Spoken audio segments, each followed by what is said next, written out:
My friend Roland wasn't himself after the breakup. He'd been with Helen for 6 years, and the two had intertwined their lives to the point where it was hard to understand where one began and the other ended. They'd been an inseparable duo, which was their greatest curse and blessing. Helen wanted to explore who she was as an individual. Roland, on the other hand, was convinced that he was nothing without her, less than a person, a walking black hole. I tried to meet with him at least every other day, just to make sure he didn't get stuck in a bad rut. Roland had a very reliant personality, in the sense that once he got used to something, it was hard for him to let go of it. It made the separation so many times worse, but also opened him up to all kinds of nasty habits. We were all wary of his dependent personality, but there were only so many hours of the day we could check up on him. We all had our own lives to deal with, and Roland was for all intents and purposes an adult in his own right. Hell, he just turned 37. As a birthday celebration for a common friend, we all went out for drinks. Roland tagged along. It even looked like he'd showered. We had a big dinner together, shared a few laughs, and took some time to catch up. While most of us were caught up on Roland and his situation, some of us hadn't met for months. It was a sort of mini reunion, and even Roland fell to the side in the hustle and bustle. Not for long, though. Halfway through dinner, he tapped the side of his glass and rose from his seat. He was going to make a speech. The table went awfully quiet as he cleared his throat. "I just wanted to say thank you," said Roland. "Thanks for being here, for bringing me along, for being ready day and night. If it hadn't been for you all, I'd be empty. So, thank you." He raised his glass. While a small cheer rose from the crowd, I could see through it. This wasn't a happy man showing appreciation for his friends. This was a cry for help. Even then, behind the smile of a raised glass, I could see it. He really was empty. Still, I figured time would heal all wounds. Weeks passed into a solid month, with little improvement. Roland wasn't getting out of his rut. He barely made it to work. He didn't leave his apartment. He did little but to eat, sleep, and work. And he did all those things just sort of wrong. He'd started overeating, and only the most basic foodstuffs. He once spent an entire day just eating pickles. Sleep was so irregular that it was bordering on the psychotic. He'd go without sleep for over 50 hours, and then turn around to crash for 14. Sometimes he'd just stay in bed all day, not even picking up his phone. And work? Well, despite working from home, Roland would still miss important deadlines. He was hanging on to his contract by a hair. But what worried me most was his tendency to throw himself headfirst into whatever whim he imagined. He was just a few bad messages from getting scammed on a dating site, and he was reading pretty much every spam email sent to him. He stopped to listen to every mad preacher on the street and could spend hours scrolling through the deepest and darkest recesses of social media. I'd sometimes go online just to check his subscriptions, and there was always something new and worrying to see. Rants from various populist lifestyle gurus, conspiracy theories, absurd basement dweller-type documentaries. Roland just left it all running in the background. I tried asking him about it, but he just said he liked the noise. Made him feel less empty. That was really all there was to it. He was completely devoid of meaning. He needed something to fill his life with, and he was grasping at every straw he could find. And yet, no matter what, he ended up just as miserable as before. Maybe even more so, like a vacuum sucking up whatever joy might cross its path. It worried me, especially when I saw that he was still scrolling through Helen's socials. Every time he saw a picture of her, he'd bounce wildly between happy to see that she was doing fine, to utter despair at losing her. There was nothing in between. Sadly, I couldn't keep up with Roland. He spent every hour of the day in complete isolation, and I had all kinds of obligations to deal with. And honestly, he was wearing us all out. It was getting tiresome for all our advice and well wishes to constantly fall on deaf ears. Sure, we all tried, but after a while it was becoming apparent that Roland needed another kind of help. One he wasn't willing to seek. While he never disappeared from our collective thoughts, it got to a point where we just couldn't do enough. Instead, we settled into this sort of ever-present low rumble of worry, ever anxious but unable to do anything. It was exhausting. All the while, we had Helen on the other side. She was doing pretty well, all things considered. Sure, she was still a bit worried about Roland, but she was moving on. That had been the whole point of the breakup to begin with. But one morning, as I saw her put out an update about taking a date to a wedding, I knew Roland was about to go nuclear. The man had seemingly fallen off the face of the earth. We were searching feverishly for him. He didn't answer our calls, no one had seen him, and for all we knew, he wasn't even in town anymore.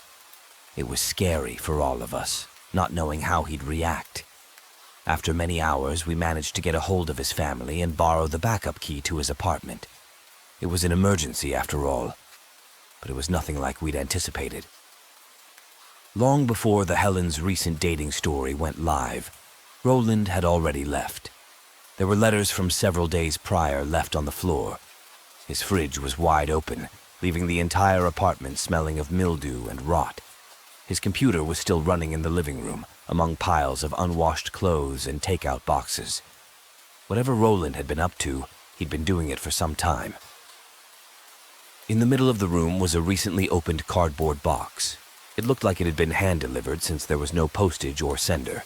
It was packed tight with both bubble wrap, packing tape, and glue. On the inside was a small plastic container, no bigger than a matchbox. It was damp from some kind of chemical. I took a closer look at it, noticing an overwhelming smell of something sugary sweet. We all suspected narcotics, but we'd never heard of any drug being delivered like that.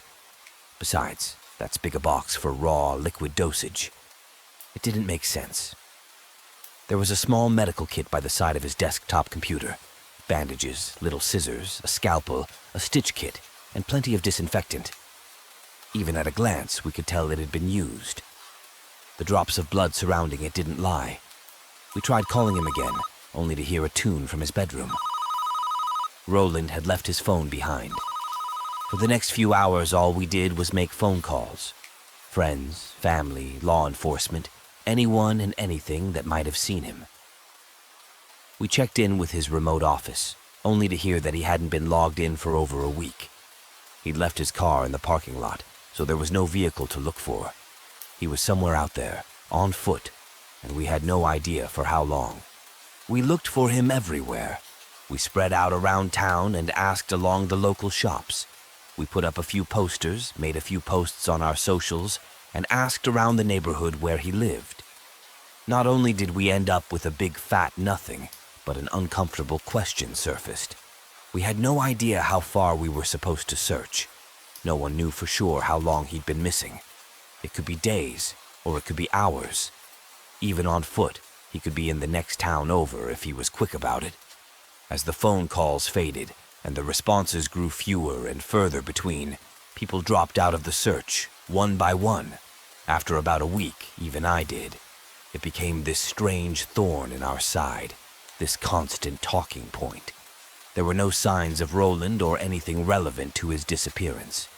Even weeks later, as we had to clear out his apartment, there was still no word of whatever happened to him. His phone and computer were useless, showing nothing but hours of thoughtless scrolling. No patterns, no plans, no hints.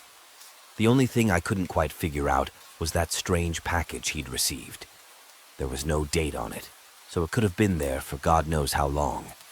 He must have ordered something special, possibly from some kind of courier service. It looked shady as all hell, but it turns out the strange substance was just a kind of sugar water and sunflower seed mix. Nothing out of the ordinary, albeit a strange place to store it. It had to mean something, but what? As weeks turned to months, most of us had given up on ever hearing from Roland again. We all said our goodbyes in our own way. There was even a ceremony, but I didn't have the heart to attend. There was this sort of social pressure to make our peace with what had happened and to move on, one way or another. I was probably the last to go along with it, and even then, I had to do it my own way. I took a long walk down to Frog Lake and sat at one of the iron benches. I put some of Roland's songs on repeat, blasting through my headphones. He was always an old-school kind of rocker, which his many Spotify playlists bore witness to. One of the many things the two of us had in common after over a decade of friendship. As I sat there, watching the sun set and crowds thinning out, I brought out one of the few pictures I had of the two of us together. A picture from a past Halloween, where Roland was dressed up as Snoopy and I was Daffy Duck. Best picture I had of the two of us. I must have sat there for over an hour, just talking out loud. Memories and dreams we'd shared. The little talks we'd had over a few too many glasses of wine at 4 a.m. The trips we'd taken, the laughs and cries we'd encountered along the road. It was like he was really there. I was halfway through a retelling of the time we almost got thrown out from a Hard Rock cafe when a chill went up my spine. A heartbeat later, something touched me. A cold, shivering hand. It wrapped around the top of my head, clamping down, forcing me to look forward. I could feel the texture of wet skin against my scalp. There was such a strength to it that I thought they were going to snap my spine. Instead, I heard a grunt as a second hand grabbed the back of my neck. I could feel the wrinkles of wet fingers on my throat. I froze. I didn't move a muscle. I was at an immediate disadvantage, but they hadn't hurt me yet. The best I could do, I figured, was to sit completely still and try to find out why I was still alive. Still, despite my efforts, I couldn't stop my pulse from running completely haywire. I could feel it pushing against the cold, steel-like fingers. For a few seconds, I just sat there, slowly feeling my headphones glide off my head. As they finally dropped to the ground, I could hear breathing behind me. Deep, labored breathing, edged with a strange rattling noise. I didn't dare to look back. Moving my head felt like a death sentence. I kept looking straight ahead. Finally, there was another sound. A groan, again with that strange rattling noise. I heard movement as someone leaned in to whisper in my ear. Stop. Looking. The two hands slowly released me. Someone hushed at me in the distance. I don't know how long I sat there, just staring straight ahead. Long after those fingers left my head, I could still feel their texture, their strength. And when I finally worked up the courage to force myself to look back, there was nothing there. My legs could barely hold me as I walked back to. I forgot my headphones by the side of the road. I was shaking so bad that I forgot to breathe, making my head spin from a lack of oxygen. My neck was so stiff that I literally couldn't turn my head enough to look behind me. When I finally got to my car, I broke down. I bawled my eyes out, staining the steering wheel with anxious tears. My body was still running on adrenaline, making me hyper-focused on impressions that didn't even matter. The smell of rubber from the dashboard, the dust particles dancing across the various lights and sensors. All the while, my mind was trying to catch up with me. Of course it was him. Everything inside me screamed that this had to be Roland, that somehow he was still out there, not even far from the neighborhood. And yet again, I got the sense that there was more to it. Something had happened. Something terrible. As I lay awake that night, I considered what to do. The warning I'd gotten had been clear and unrestrained, to stop looking. I couldn't misinterpret that if I tried. No, if I were to share this encounter, I had to do so willingly and honestly. Then again, should I? I twisted and turned back and forth. It wasn't until 6 a.m. in the morning that I decided it was useless to keep trying. I got up, poured myself a cup of coffee, and started leaving messages. Warning or not, if this was really Roland, we had to at least try. He knew that. He knew we wouldn't abandon him. Then again, I could have been wrong. To be honest, it hadn't really sounded like Roland's voice. And what was that rattling noise? The next day, we got back to searching for Roland in full swing. I pointed out the location, using my dropped headphones as a marker and a sort of proof. Even though the police were unconvinced that it was Roland, they still considered it a case of assault. There were small bruises on my throat after all, forcing me to wear a scarf. We went through the forests around Frog Lake at least 4 times. We called out to him, we looked for tracks, and we tried our best to search for some kind of structure that could house him. He couldn't have survived this long in the wild. There had to be something more to it, a forgotten house, or someone sheltering him. And yet, after another 2 days of searching, and we'd found nothing. It was late at night when we decided to call it off again. There were 6 of us out looking in total, and there was nothing even remotely interesting nearby. We talked to all who lived in the area. We'd asked passers-by if they'd seen anything in the vicinity at night or otherwise. No trace, no hints, no distant sightings. I was beginning to doubt my own recollection of the event. What were we even looking for? A damp man with a strange rattling to his voice? It should have been easy. I slumped down on a bench as the other 5 argued. Some said we ought to call it a day. Others said we should pull an all-nighter and hope for the best. It was useless. We'd had the same discussion over and over and over. It was running circles around us, and the few of us who were starting to see it had already given up. With my eyes firmly affixed to the gravel path we'd treaded up and down all day, I noticed a little black spot moving between the stones. An ant. It was late October, too cold for ants to scurry around, and yet there it was, running straight towards me. As it reached my boot, it turned right back towards the lake. I got up, trying my best to keep my sleep-deprived eyes focused on the dark little silhouette. I thought it would stop as it reached the lake, but it didn't. Instead, the little legs struggled to break buoyancy and sink beneath the surface. As it disappeared into the dark, my eyes lingered. There was more to this. All along the edge of the lake, there were little insects. Not just ants, but blowflies, hornets, bees, bumblebees, and dragonflies. Spread out in a long line along the edge of the water, as if working up the confidence to dive in. I looked up at the other 5, trying to get their attention. Their argument seemed to grow louder. Finally, I just burst into a yell. "Hey!" I shouted. "What about the lake?" There had been no reason to take a closer look at Frog Lake. It was an inland lake that had been undisturbed for years. Still, it was the one obvious point of interest we hadn't looked closer at. Then again, how could we? We weren't professional divers, and the only evidence we had was a strange occurrence of insects. It was at most a curiosity, and at worst, nothing at all. I couldn't convince them to stay. 2 left immediately, and a 3rd left shortly thereafter, leaving only me and a guy named Aiden. We weren't very good friends, but we had both been close to Roland, and neither of us were anywhere near giving up. We brought out our flashlights and took one side of the lake each. We'd reconvene further down the path. As we split up down our different paths, I followed the edge of the lake, illuminating the surprisingly clear water. I could see pretty far. Hell, from my vantage point, I could see Aiden's light on the far side of the lake still. It was just a distant dot, like a firefly, but it was clear as day.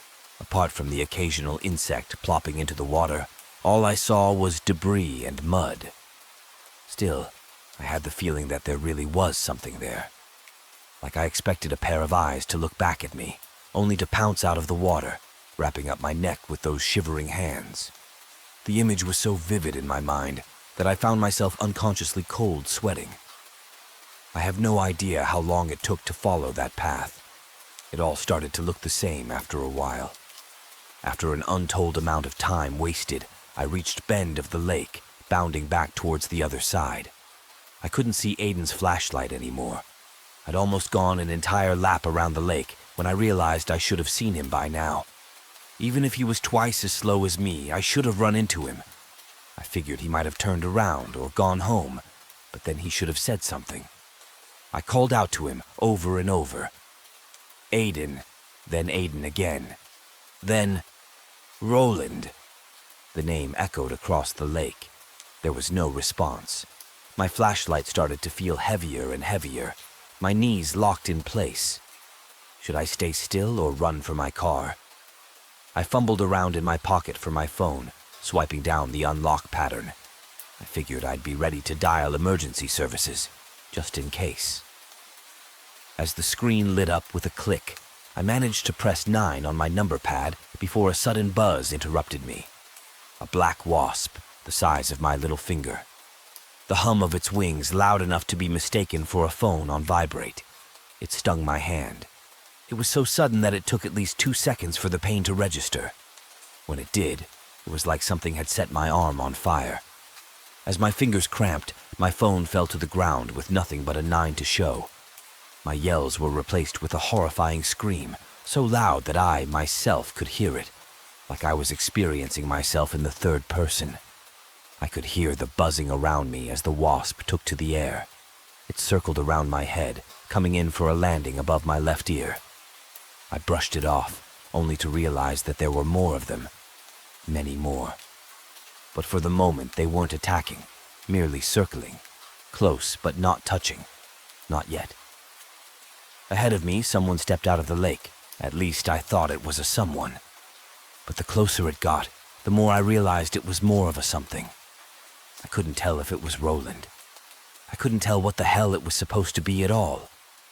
The features were vaguely human, and yet distant. 2 humanoid arms, but covered in fly-like appendages sticking out of red and bruised orifices. A head, but no discernible eyes. Instead of hair, there was a thick swathe of beetles climbing over one another. Worms, flies, maggots, every kind imaginable. White, shivering hands reached for me. The fingers were the most recognizable human feature, the little crinkles of wet skin still there. Everything inside told me to swat away every insect I saw, to take off my jacket and just wave it around, making a run for it. And yet, I couldn't move. It was like standing in the eye of the storm. The smallest movement could put me back in the crosshairs. For now, nothing was touching me. Instead, the swarm grew around me. Gauzy wings, sparkling diamonds, flashing before my eyes. I couldn't tell if it was him, but I knew. This was Roland. I could see the cloud of insects part as a cold hand reached for me, visibly shivering. I was fighting myself, fight or flight. I took a step back, feeling something land on the back of my thigh. I anticipated a sting, but it never came. A warning. As wrinkly fingers grazed my neck, I pushed air out of my lungs, letting my first and only thought escape. "Please," I said. "Please, Roland." There was hesitation. The hand stopped.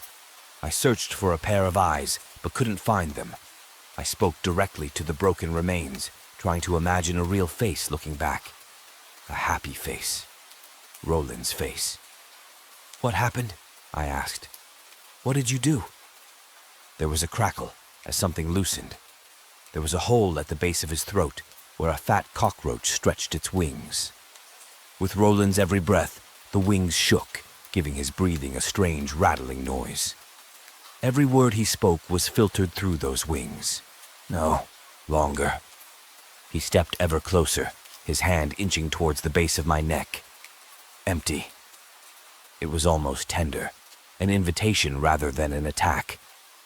I lingered too long, considering his words, but there was no way for me to look past this morbid ex-person. I let my grip tighten on my flashlight. As I felt his fingers tighten on my neck, I let my instincts take hold. I swung wide and hard, crushing the cockroach lodged in his throat. The air exploded with noise as I burst into a sprint. I could feel them around my feet, in my boots, in my hair.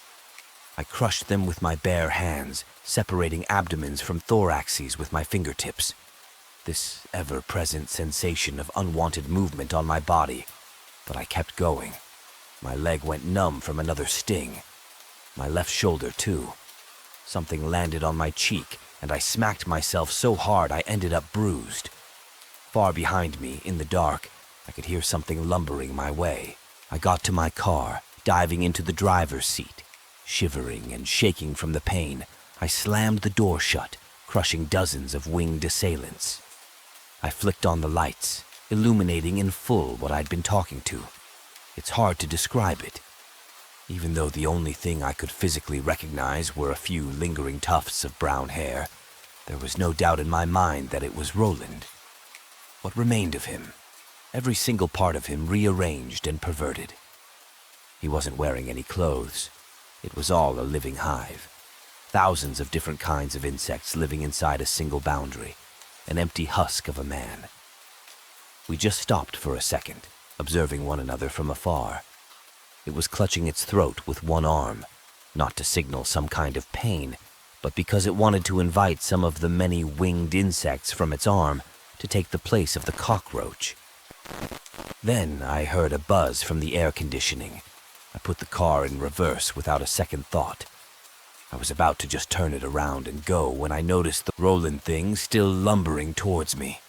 My mind gave way to my second impulse: fight. I stepped on the gas.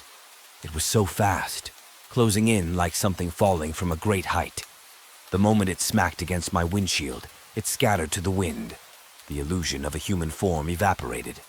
It all clattered against the hood of my car, 100 different kinds of insects, suddenly homeless and without direction. But there was no head, no arms, no torso, nothing human remaining. Whatever he'd been or had become scattered to the wind. The following days, they dredged the lake, mostly to look for Aiden. It didn't take long for them to find him. Turns out he died from an allergic reaction to an unusual stinging insect. They had to bring in some kind of specialist from the private sector to even begin to identify it. Turns out there was a cluster of them not far from the lake. I didn't have an allergic reaction, but the stings were bad enough as they were. They would cause my skin to burst and crackle, meaning I had to spend several hours of the day just cleaning with disinfectant and exchanging bandages. I still have scars to this day. The only time I see these insects ever mentioned, it is when involved with a human death. I've collected articles from New Hampshire, Minnesota, Michigan, and Nebraska so far. There have been a few hints in North Carolina and West Virginia as well, but I haven't been able to confirm it. I need people to know they exist, that there's something more than just nasty stinging insects. There is a malevolence preying on vulnerable people. Thanks to the writer of this story, D.D. Wickman, a.k.a. Saturdead, it would have not been possible without him. Check out his other Reddit posts, and if you enjoyed and want more, leave a like, and let me know. But until then, have a good night.